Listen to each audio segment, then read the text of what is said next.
పేరు చెప్తే దాని చుట్టూతో తిరుగుతారు. నాగవ్ నేను రేపు బెయిల్ మీద పోతానంటాడు. అట్లాగే ఇప్పుడు బట్ట కాల్చి మీద వేసేస్తే దులుపుకోవడం వీళ్ళ పని.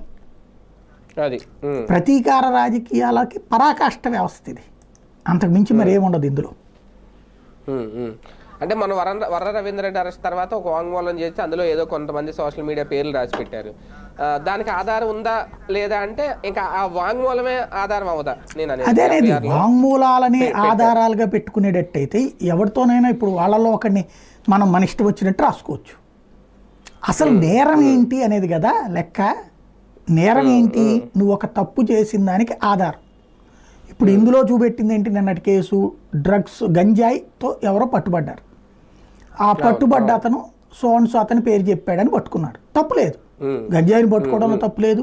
ఇది దాంట్లో ఇప్పుడు అతన్ని అరెస్ట్ చేసి 4 నెలల నుంచి జైల్లో ఉంచారు.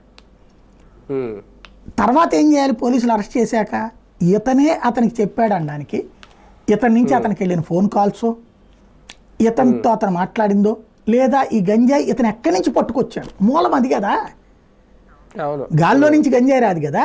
లారీడి గంజాయి వచ్చిందంటే ఎక్కడి నుంచినో పట్టుకొచ్చి ఉండాలి కదా, అక్కడికి పోవాలి కదా. అక్కడ ఎక్కడి నుంచి లోడ్ చేశారో అక్కడ విట్టేసి తీయాలి కదా, అక్కడ పంచనామా చేయాలి కదా. అసలు అక్కడికి గంజాయి ఎక్కడి నుంచి వచ్చిందో అక్కడ వాళ్ళని అరెస్ట్ చేయాలి కదా.